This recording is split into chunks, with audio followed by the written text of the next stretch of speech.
Hello, listeners, and welcome back to The Science of Self, where you change your life from the inside out. Today is Thursday, the 7th of December, 2023.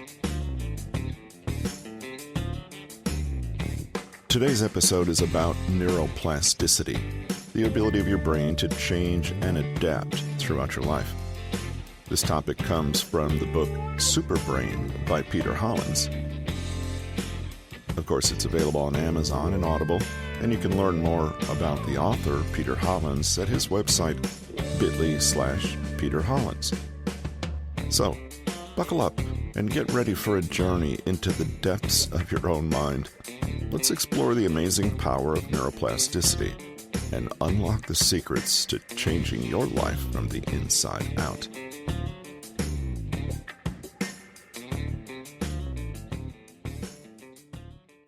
Our brain is complex. Remember, it has about as many neurons as stars in half a galaxy, and we're only beginning to understand how it operates. Most of our knowledge was developed in the 20th and 21st centuries, and most of that came from the past few decades. So, still, much work is in progress.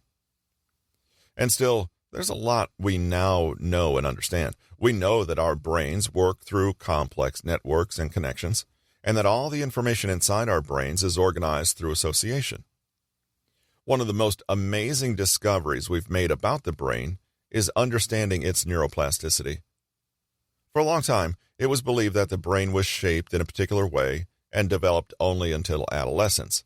It was also believed that we had a few neurons, and throughout our adult lives, could only use neurons and neuronal connections already formed. Thankfully, this was proven wrong. Our brains continue to produce new neurons throughout life through a process known as neurogenesis, making new connections and getting rid of old connections that are no longer useful. It's true that kids have the most plastic brains out there, but adults do not lose this characteristic. Our brains develop throughout our lives. They are blessed with neuroplasticity, the ability to be shaped and molded by our behaviors, environment, and habits. This is a different model of the brain. Rather than seeing it as a fixed organ that does just one predetermined job, it's instead an organ that is in dynamic relationship with the environment and can grow, respond, adapt, and change depending on the environmental demands. Neuroplasticity means that whatever we do can change how our brains operate, and more than that, how they're wired throughout our lives. It means we can use our brains to work on our brains. We can tweak our environment to adjust our brains by using our brains. This means that even if we faced adverse factors such as poverty throughout our childhood, which impacted our brain, it could be rewired by a different set of circumstances and different choices. Eleanor Maguire did the classic study you'll always see mentioned when talking about neuroplasticity. She focused on cab drivers who had to prepare to earn their licenses by memorizing specific parts of the city with thousands of streets, corners, attractions, and turns. It takes around 4 years to complete the practice, and only about 50% pass the licensing test. Maguire expected those who did, that lucky half, might have had a bigger hippocampus, the brain's structure tied to memory. What Maguire found instead is that the cab drivers, because of their experience and study, as well as their years driving around London, enhanced their hippocampus. This structure became bigger and more full of connections because of the work the drivers had done to memorize the routes and streets. A study focusing on a boy who lost nearly 1/3 of his brain due to an unavoidable surgery discovered that after this procedure, the boy retained his previous abilities and even improved on some measures of IQ. Even though this does not happen in every similar case, other areas of his brain took on the functions of those that got removed. His brain was adaptable enough to deal with something as serious as losing big chunks of the visual processing centers. Neuroplasticity can help people recover from serious injuries to the brain, but it can also modify how we live our daily lives. Neuroplasticity is associated with physical changes in the brain, like those that happened with the cab drivers who made their hippocampi bigger. It also involves changes in neuronal networks, for example, through the connections the cells make with each other, the generation of new neurons, and neurobiochemical changes, for example, the release of more or less dopamine and serotonin. All of this constantly changes throughout our lives. In a disorder like depression, there is a dysfunctional release of serotonin. There's a low level of the chemical, which leads to a low mood and problems with appetite and sleep. A certain relationship is set up with the brain and the environment. The brain takes shape to function in a way characteristic of depression. However, medication can increase serotonin levels and change the brain from within, while therapy and lifestyle changes work on the surrounding environment to change the brain from the outside. That means that our choices every day shape our brain to be and function differently. Something as simple as learning a new bit of information can mean a new connection between two neurons not connected before, while repeating that bit of information means making that connection sturdier. Our brains can amaze things thanks to neuroplasticity. Your abilities and skills are not set in stone, nor is your neurobiology. Understanding the brain. So, your brain is amazing and capable of achieving plenty of fascinating tasks. After seeing them once, people can memorize hundreds of numbers without being blessed with a prodigious memory. We can learn any skill if we decide to do it. Our limits are often self-imposed and not objective. At the same time, there are better and more effective ways to learn and boost our brains. What holds us back is our belief that we can't do something and a lack of knowledge that makes us pick ineffective strategies. We need to consider how our brain works. For example, if we learn a new language by memorizing separate words, we might learn a few phrases, but we will not master this new skill. Trying to memorize a language by remembering separate words means we don't understand how our brains work and how language settles into our neural networks. Each cognitive process we have, such as learning, memory, habit formation, emotional regulation, and self-control, among many others, are tied to how our brain functions. Once we understand this, we can choose better strategies to change any habit and any aspect of our life causing us trouble. While there are objective limits, they are often very different and much less severe than we might imagine. Here's a question. If you had to prepare for a test next week, evaluating your understanding of a text, which strategy would you choose? Many people would repeatedly reread the text, underlining the most important parts and points. But these strategies have been proven ineffective. We know that our brain doesn't respond well to them.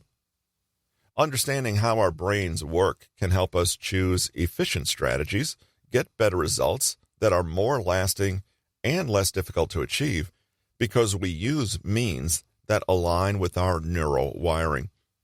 We can reach great results thanks to consistent work to strengthen neuronal networks.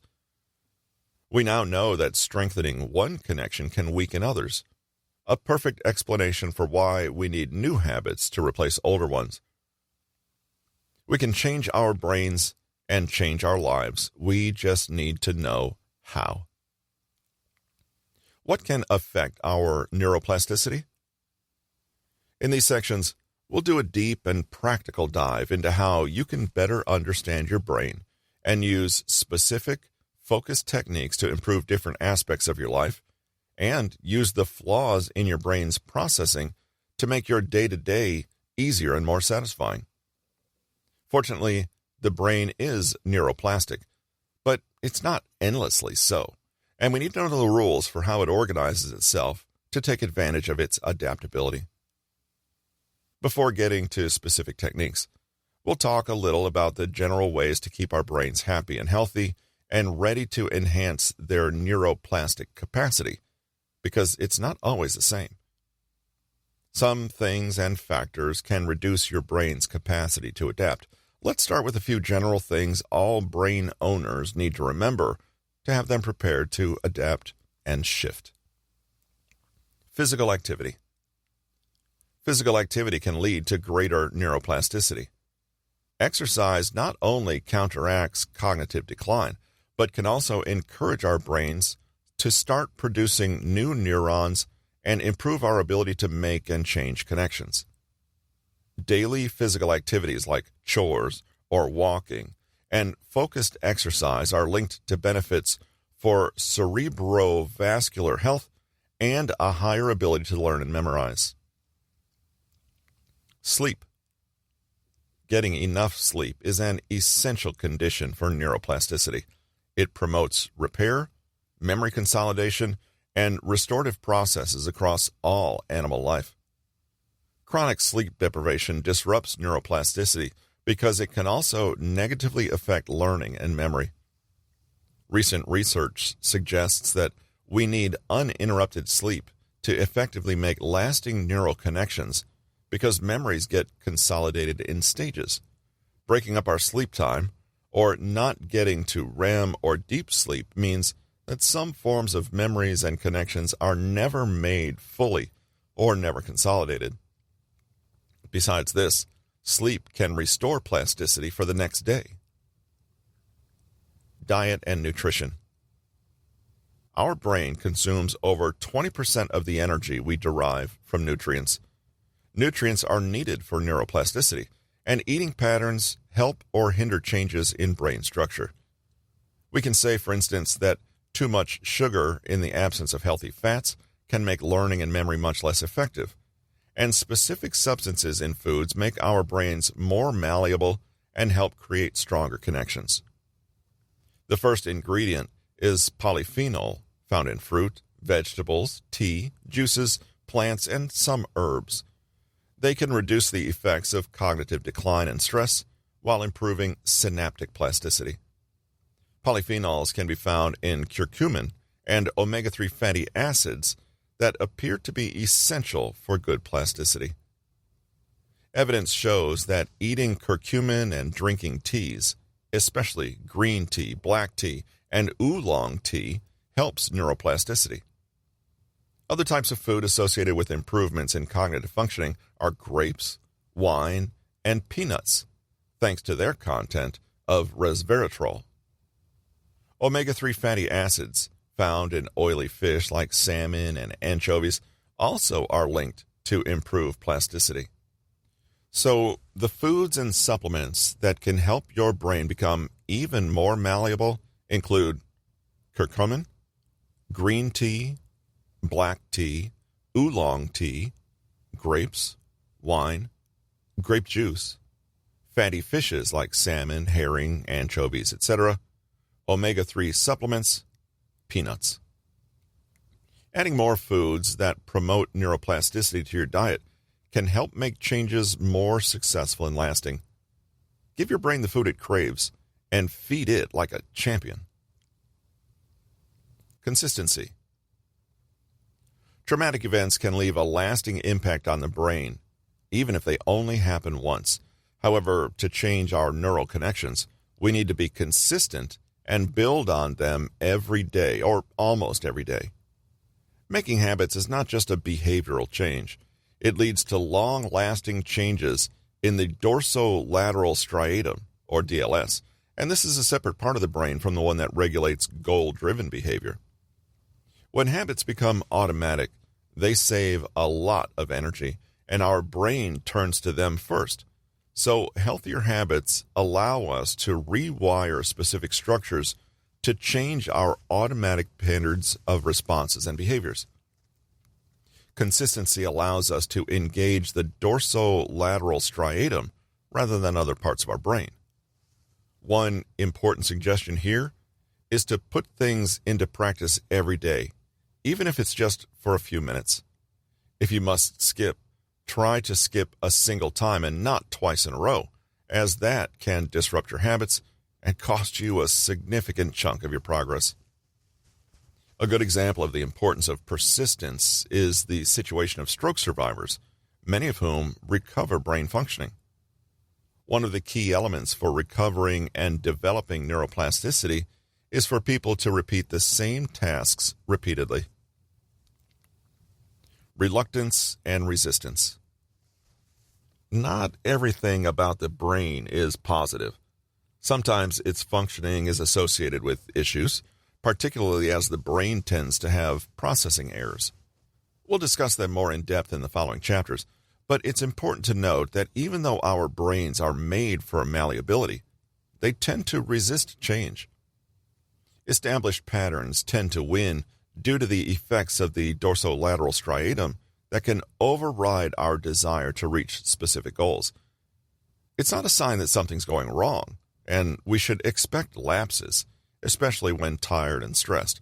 Remember, your brain likes saving energy and is conservative in this sense, preferring established behavior patterns until they change enough to become the new routine. Stress. Chronic and intense stress can negatively impact our neuroplasticity, rewiring our brain to be more vulnerable to new stressors. It can contribute to depression and anxiety by changing the functioning of our neural networks. It's important to reduce stress, to focus on the effects of our neuroplasticity on positive aspects, and make changes for the better. Continued stress can make parts of our neurons atrophy. They start growing slowly and are less able to make successful connections, which leads to a worse memory and learning ability. Fewer neurons are produced, and synapses get disrupted. Stress is a factor that can negatively impact our neuroplasticity. Our brain is a wonderful structure, and we're only getting to know how it operates. We have different empirically proven strategies that can help us modify our neural networks to achieve our desired results, but our brain is not perfect. It often does things we wish it wouldn't do, and is prone to errors in very particular patterns. It has real limitations. By acknowledging this, we can reach better results. The next chapter will consider patterns of functioning that the brain shows and how this can be applied to specific techniques for achieving beneficial goals. What's the point? Cool. So, we know now a little more about our brains, but what's the point of that? First, this section helps us lay the groundwork for the techniques we'll be discussing later on. It introduced the most important concepts and the basic principles under which the brain works. We'll clarify how each technique connects to your brain's functioning in these sections, but the goal is also to understand why each technique works and evaluate its effects on the brain. Knowing this can help these strategies feel more grounded. The second goal of this brief introduction is to provide more information about how your brain operates. We all have brains, but we often remain woefully misinformed about how they function. This can empower us to make better choices when we can consider our control center with its limitations and preferences. We don't get to change everything about our brain and must take it into account. The third reason is to help you reconsider some of your limiting beliefs. We often feel we've reached our limits or that some skills are beyond us. We might believe that it's too late to do new things or acquire new habits. But once you consider the neuroscience behind it all, it becomes evident that you can. Our brains, by their design, can inspire things and hold within them a huge potential. So let's look at the more practical side of things. Now that we know the basic elements of how our brain operates, let's examine evidence-based techniques based on neuroscience for better results in learning, changing your habits, reaching your full potential, and more. Takeaways. The brain is a truly amazing organ, and it lies at the very heart of what makes us human beings. To maximize our own potential, we need to learn how our brains work, why, and what we can do to support our innate capacities for maximum well-being. The brain's structure tells us a lot about its function. It forms part of the body's overall central nervous system. There are three main parts: the brainstem, the cerebellum, and the higher brain, or cerebral cortex, further divided into four sections. The brain is made of billions of neurons connected neurochemically across gaps called synapses. The gut and its microbiome are like a second brain, and the gut and brain are intimately connected. The amygdala is important for emotional processing, and the hippocampus is heavily involved in memory.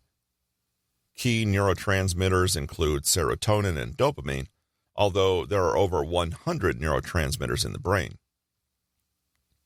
Many brain disorders and mental health issues are understood to correlate with certain chemical brain states, and the brain also possesses flaws and weaknesses that make it prone to malfunctioning. Neuroplasticity is the brain's ability to change and adapt to reflect demands from the environment. This means that neural connections can be rewired, and the brain can evolve, adapt, and change, not just in childhood, but throughout life. Many things affect neuroplasticity, such as stress, physical activity, sleep, illness, diet, and other lifestyle factors. If we understand how to work with our brain's innate capacity to change itself, we can use specially designed techniques to maximize on our potential.